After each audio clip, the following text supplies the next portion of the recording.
방송을 하다 보면 난감할 때가 있습니다.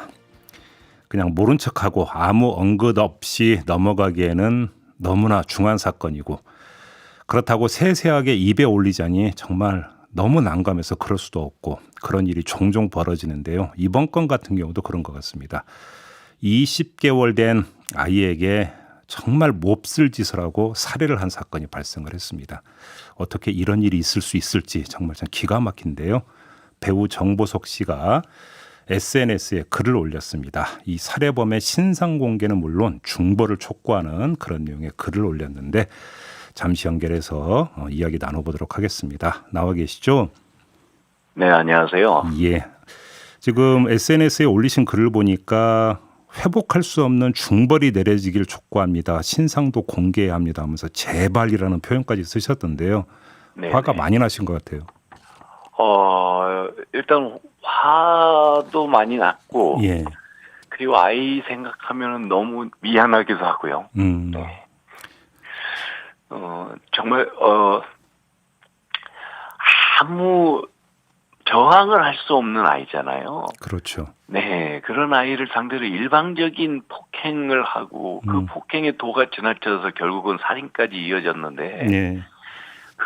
그걸 생각을 하면은 너무 답답하고 먹먹하고 도저히 사람으로 살 수 있는 일인가 이게 했을 때 이런 사람들을 과연 우리가 그 이 사람들의 인권이 있다 생각하고 예. 이 사람들의 인권을 지켜야 할 것인가. 네, 이런 생각을 하게 되면 그러면 죽은 아이는 어떻게 합니까? 그 아이는 정말 이 세상에 분명히 그 아이도 큰 의미가 뜻을 갖고 나왔을 텐데, 네.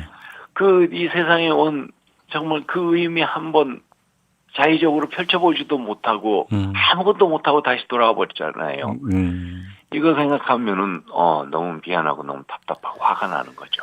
그러게요. 네. 그 전에 이제 정인이 사건이 있었을 때도 네. SNS 이제 글을 올리신 건 이제 제가 봤는데, 뭐 악마들 네. 이런 표현까지 이제 그 쓰면서 어떻게 해야 된다고 생각을 하세요?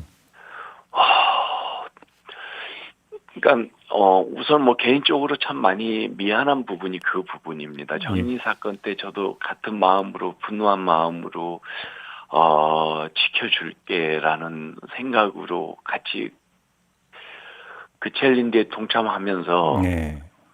그 글도 올리고 했지만 결국 제가 뭐 했나 돌아보면은 그때만 그렇게 떠들었지 결국은 아무것도 한 게 없는 거예요. 네. 네, 그래서 이번 사건이 더 미안하고 또 정인 사건 이후로 이번 사건 오기까지 중간에 또 얼마나 많은 아이들이 또 희생당하고 그랬습니까? 네. 그래서 그러한 것들이 죄송합니다. 저한테 이 얘기를 하다 보면 누구랑 얘기를 하든지 이렇게 좀 울컥울컥 올라오는 게 있어서 네. 아마 많은 분들이 아마 공감을 하실 거예요. 지금 아마 그 마음을 공감을 하실 거라고 생각을 하는데, 네. 근데 우리가 한번 좀 두 가지로 나눠서 한번 짚어봤으면 좋겠는데, 이런 사람들에 대한 사법적 단죄가 너무 미약하다고 생각을 하세요? 절대적으로 약합니다. 형벌이라는 거는 그 죄에 대한 값을 치르는 거잖아요. 예. 근데 죄는 상상할 수도 없을 만큼 끔찍한 죄를 저질렀는데 형벌은 너무 손만망이라고 생각을 합니다. 그다음에 뒤에 반성했다 이런저런 참고하고 하면 또 거기에 대해서 또 선처가 됩니다. 네. 근데 이 피해자는 아무것도 할 수 없는 그 상태에서 그렇게 폭력을 당했잖아요. 예. 근데 그리고 폭력이 일회성으로 우발적으로 한 번에 이루어진 것들이 아니잖아요. 네네. 계속 지속적으로 반복적으로 이루어진 폭력인데 거기에 선처할 이유가 저는 없다고 생각을 합니다. 그렇고요. 예. 네. 그래서 지금 현재 우리나라 특히 아동 학대에 대한 형량은 훨씬 더 강화되어야 되지 않는가. 왜냐하면 본인이 자기 방어권이 없기 때문에 이거는 법이 이거를 좀 지켜줄 수 있을 만큼 이 아동 학대에 대한 법은 훨씬 더 강화되어야 된다고 생각을 합니다. 그럼 네. 법의 영향 말고 그냥 한 사람은 우리와 같은 한 사람이 할 수 있는 그 사회의 영역에서 뭘 할 수 있을까요? 이 부분이 저는 가장 중요하다고 생각하는데요. 예. 이것도 지금 사실 이제 국가가 좀 나서야 될 부분인데, 뭐냐면은, 일자리 창출하고도 저는 좀 이런 부분하고 엮어보면 어떨까. 예.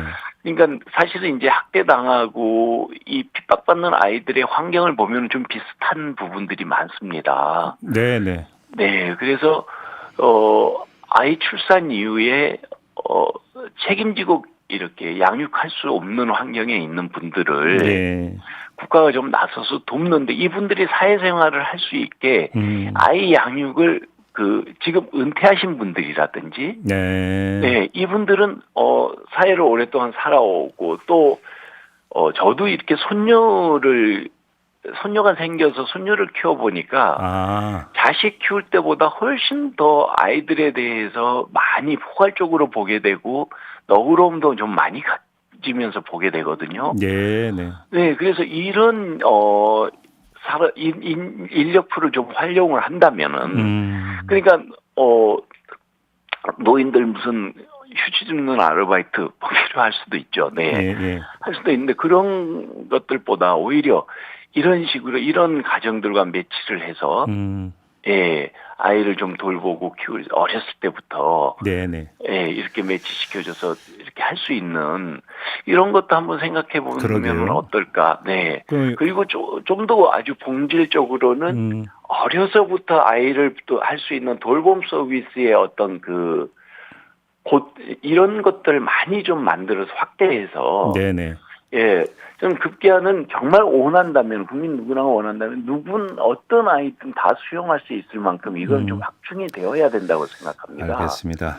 근데 기반과 시설은 지금 학교 아이들이 없어서 학교들 노는 이런 공간들도 많아지고 있지 않습니까? 네네 이런 것들 좀 활용을 하면은 많이 돈도 안 들어갈 것 같고 그리고 은퇴하신 분들 거기에 돌봄 교사로 좀 적극적으로 활용하는 방법도 그다음에 젊은 친구들 중에서도 육아 교육에 관심 많은 분들 저는 많다고 생각을 하거든요. 예, 이런 분들이 또 일자리 할 수 있는 그러니까 조금만 알겠습니다. 우리가 생각을 하면 크게 인프라 구축 없이도 할 수 있는 이런 부분들이 저는 많다고 생각을 합니다. 그러게요. 우리 옛말에 이제 아이를 키우는 건 부모만이 아니라 온 마을 사람들이 다 키운다라는 말이 있는데 딱 그 말씀이신 것 같아요.